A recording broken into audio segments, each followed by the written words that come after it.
Betul. Tadi ya hampir hampir semua penyakit fisik itu diawali dari Bermula dari situ kesehatan mental yang terganggu.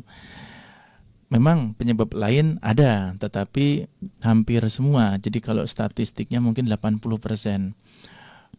penyakit fisik, yaitu bisa jadi turunnya imun yang berakibat pada infeksi influenza, radang tenggorokan, infeksi-infeksi yang lain, itu kan tanda bahwa daya tahan tubuh kita turun. Dan sebagian besar itu disumbang penyebabnya karena menurunnya imun sebab stres. Imun sebab stres. Iya, stres itu bukan yang selama ini ya sebagian besar saudara kita mengartikan stres itu kalau melempar rumah orang tanpa sebab atau Tapi itu pasti marah-marah. stres itu.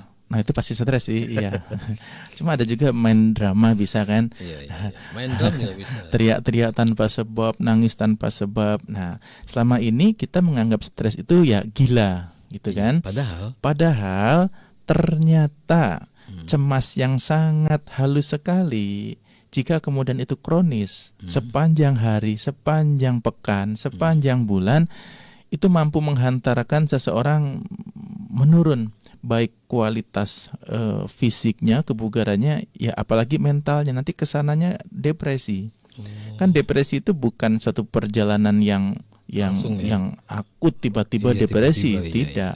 Itu dari perjalanan yang mungkin lama dan tidak ada yang menolong.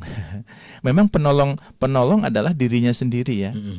Jadi gangguan-gangguan mental itu penolongnya dirinya sendiri sebetulnya. Baru kalau kemudian dirinya tidak mampu, nah dibantu oleh orang lain. Psikolog, terapi, atau mungkin seorang sahabat yang mampu mendengar dengan baik, itu mampu menjadi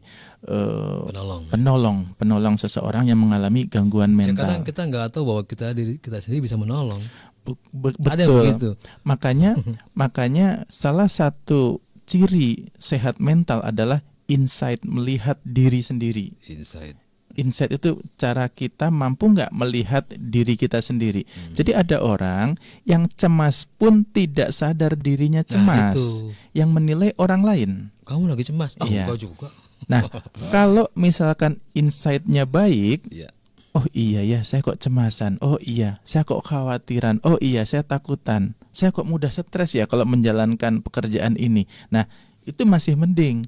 Karena kalau kita sudah tahu tilik diri kita bagus, maka kita akan berusaha untuk bagaimana menghilangkannya, mengobatinya, menerapinya. Tapi yang repot kalau insight-nya atau tilik dirinya jelek. Dia tidak sadar sedang stres, sedang cemas, sedang khawatir, sedang gelisah. Kadang-kadang yang menemukan sahabatnya atau mungkin seorang dokter yang dia berkunjung berulang kali, sakit nggak sembuh-sembuh, pindah-pindah nyerinya, atau emah yang tidak kunjung sembuh, 1 pekan bisa 4 kali, 5 kali ke dokter. Ternyata sudah keliling dokter nggak sembuh-sembuh. Nah biasanya nanti dokter akan mewawancara kan, ya biasanya menemukan oh ternyata ada gangguan mental. Ciri yang paling gampang dokter dalam menemukan seseorang itu terganggu mentalnya atau tidak adalah menanyakan bisa tidur tidak gitu selama ini, ada gangguan tidur apa tidak, itu biasanya.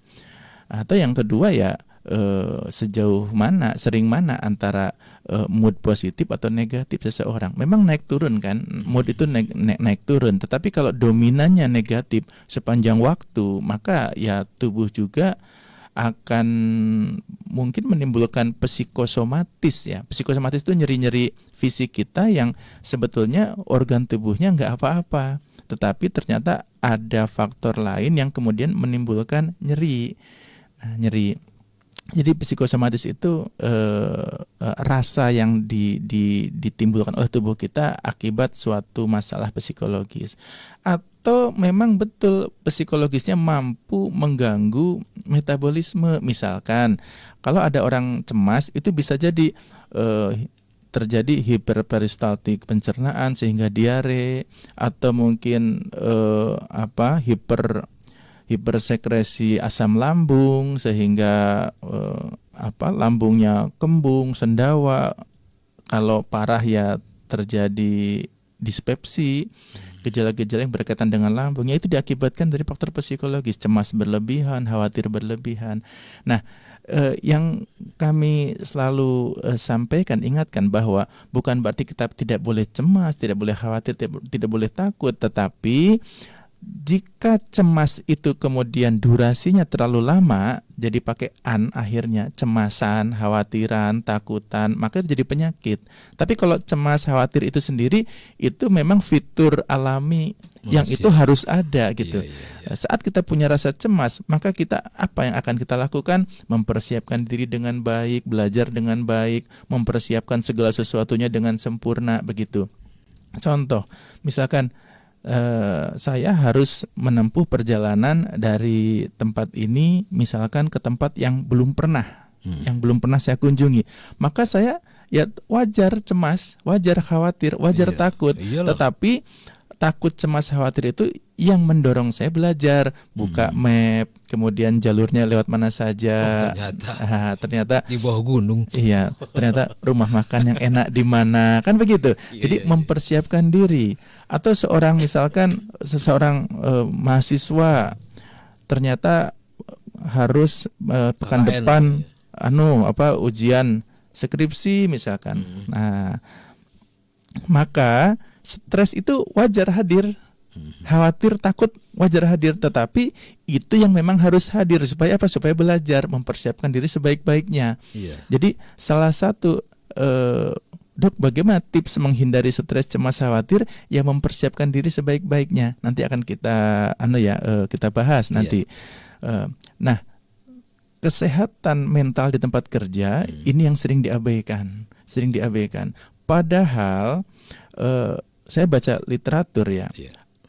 Kerugian akibat kesehatan mental yang terganggu di seluruh dunia, di global, di dunia kerja itu mencapai $1 triliun. 1 triliun global ya.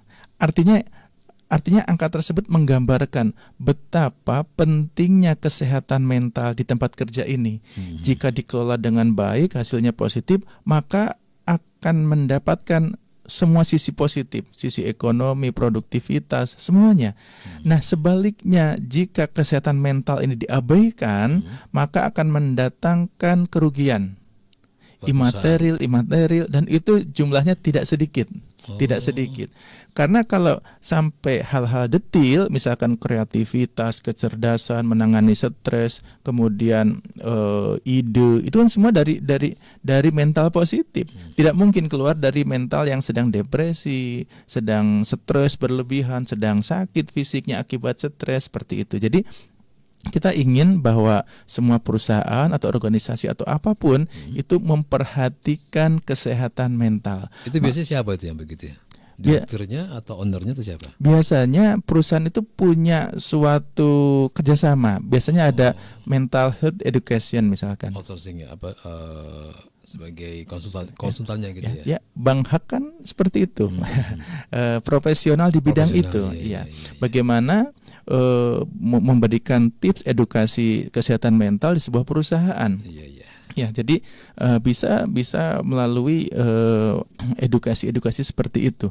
Nah, kemudian perusahaan akan terus bagaimana berubah menjadi yang belum baik menjadi baik, yang sudah baik menjadi lebih baik. Terus itu salah satu juga untuk bagaimana mengelola stres karyawannya.